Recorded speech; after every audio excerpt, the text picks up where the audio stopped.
चलिए आइए यहाँ पे अब हम पढ़ते हैं श्लेष अलंकार।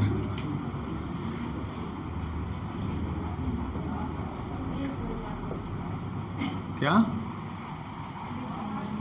श्लेष अलंकार? ठीक है, अब हम पढ़ेंगे श्लेष अलंकार। चलो बताओ श्लेष अलंकार क्या होता है। बहुत बढ़िया, वेरी गुड।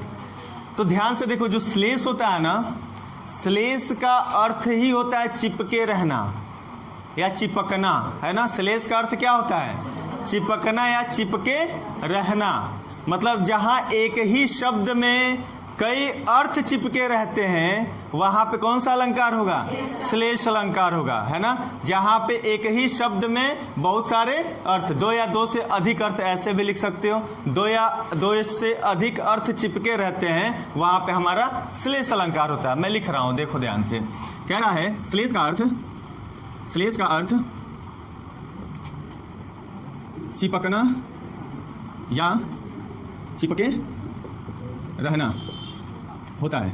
होता है, क्लियर है? चिपकना या चिपके रहना होता है। मतलब क्या है? जहां एक शब्द में हटा दो से, एक शब्द से कई अर्थ चिपके होते हैं, चिपके होते हैं, वहां श्लेष अलंकार होता है, वहां श्लेष अलंकार होता है। ठीक है। तो श्लेष का अर्थ क्या होता है बाबू? चिपकना या चिपके रहना होता है। ठीक है। तो जहां एक शब्द से कई अर्थ चिपके होते हैं वहां कौन सा अलंकार?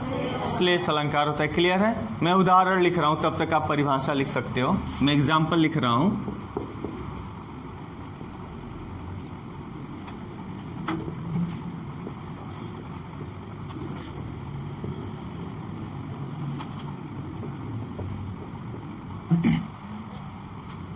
ओके, पानी कहना उगरे।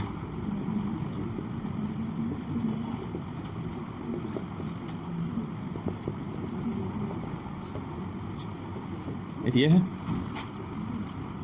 एक और उदाहरण है। लिखते जाओ, लिख लो, पहले लिख लो, उसके बाद समझते हैं। एक और है चरण धरण, आप सब पढ़े हो इसको। चरण या चरण भी होता है, चरण चरण धरण, चिंता करत चित्तवत चहोर, सुबरन को खोजत फिरत, कवि व्यभिचारी चोर। चलो लिख लो इसको। चलिए, श्लेष अलंकार का अब हम देखते हैं उदाहरण क्या है, एग्जाम्पल समझते हैं।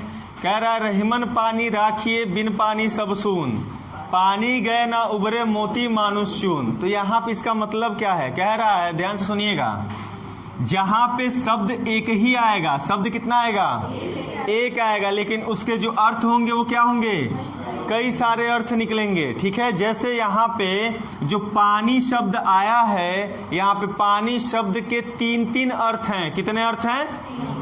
तीन तीन अर्थ हैं, लेकिन किसके सापेक्ष हैं? तो एक मोती के सापेक्ष इसका अर्थ अलग निकलेगा, एक मानुष के सापेक्ष इसका अर्थ अलग निकलेगा, एक चून के सापेक्ष देखेंगे तो पानी का अर्थ अलग निकलेगा। बात समझ में आ रहा है? तो यहाँ पे जो रहीम दास जी हैं, जो कवि हैं, वो कहते हैं कि पानी बचा कर रखिए। किसको? पानी बचा के रखिए, क्योंकि पानी के बिना सब कुछ व्यर्थ है। पानी के बिना सब कुछ व्यर्थ है। वो तीन बताना चाहते हैं यहाँ पे, किस पानी जो शब्द है, उस पानी शब्द में उन्होंने किन किन अर्थों को व्याख्यात किया या व्याख्या किया। ध्यान से देखिएगा। तो रहीम दास जी कहते हैं कि पानी को बचा कर रखिए, पानी के बिना सब कुछ क्या है? व्यर्थ है। पानी सब सून, बिन पानी सब सून, सब कुछ व्यर्थ है। तो एक पानी का मतलब मोती के सापेक्ष होता है चमक। क्या होता है बाबू? चमक होता है ना। और एक जो अर्थ होता है वो मानुष के प्रति ये होता है आपका सम्मान। क्या होता है? सम्मान, या फिर प्रतिष्ठा भी कह सकते हो। प्रतिष्ठा, क्या कह सकते हो? प्रतिष्ठा। और एक जो अर्थ निकलता है चून के माध्यम से, इसका मतलब होता है जल। क्या होता है? जल। क्लियर है? अब समझते हैं इसका मतलब क्या होता है। तो रहीम दास जी कहते हैं पानी बचा कर रखिए, बिना पानी सब कुछ व्यर्थ है। जिस प्रकार बिना चमक के मोती व्यर्थ है, बिना चमक का कोई मोती है तो क्या है, बेकार है, व्यर्थ है। बिना सम्मान और बिना प्रतिष्ठा के मनुष्य का जीवन बेकार है, व्यर्थ है ना।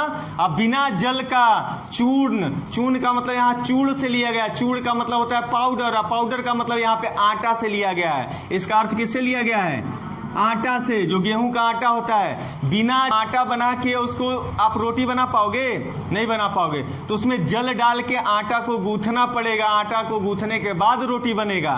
तो बिना जल का आप रोटी भी नहीं बना सकते हो। यहाँ पे कवि ये समझाने का प्रयास कर रहा है। क्लियर है। तो यहाँ पे पानी के कितने अर्थ निकले, 3। शब्द कितने हैं, 1 है। बात समझ पा रहे हो। फिर ये यहाँ पे ये है, तो पानी के 3 अर्थ निकले, इसलिए हमारा कौन सा अलंकार है, श्लेष अलंकार है। क्लियर हो गई बात। अब आइए, अब कहता है चरण धरत चिंता करत चितवत चहुओर। सबसे यहाँ पे है सुबरन, जो शब्द आया है कौन सा बाबू, सुबरन जो शब्द आया है, सुबरन। कहता है सुबरन को खोजत फिरत, कवि, व्यभिचारी, चोर, 3 शब्द आया है।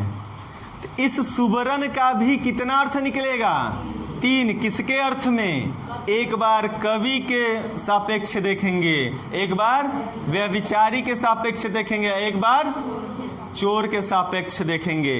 तो इसका जब हम कवि के सापेक्ष देखेंगे तो इसका अर्थ निकलेगा सुंदर शब्द। कौन से शब्द, अच्छे शब्द। कौन से शब्द, अच्छे शब्द एक अर्थ निकलेगा। और व्यभिचारी के दृष्टिकोण से अगर हम इसका अर्थ निकालेंगे तो क्या होगा, व्यभिचारी का मतलब समझते हो, व्यभिचारी का मतलब वह व्यक्ति जो भोग विलास में लिप्त रहता हो।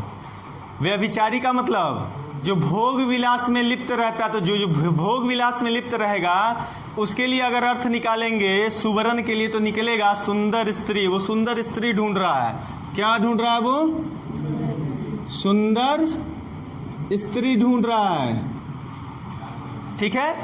और चोर के सापेक्ष देखेंगे तो इसका अर्थ निकलेगा सोना। क्या निकलेगा, सोना। यहाँ पे गोल्ड की बात हो रही है, चांदी सोना वाला सोना। ठीक है। तो अब अर्थ समझो। कह रहा है कि जिस प्रकार कवि जो है, कवि अच्छे शब्द ढूंढता है। कवि क्या ढूंढता है, अच्छे शब्दों को ढूंढता है, तभी तो वो कविता लिख पाएगा, कभी तो कोई लेख लिख पाएगा जब उसके पास क्या होगा, अच्छे शब्द होंगे। तो कवि क्या ढूंढेगा, अच्छे शब्द ढूंढेगा। और जो व्यभिचारी है, जो हमेशा जो है लिप्त रहता है व्यसनों में, वो क्या ढूंढेगा, सुंदर स्त्री ढूंढेगा। और जो चोर है वो क्या ढूंढेगा, सोना ढूंढेगा। तो इस तरह से यहाँ पे कौन सा अलंकार है, श्लेष अलंकार है। क्लियर है। लिख लिए, लिख लीजिए, जो नहीं लिखे लिखिए।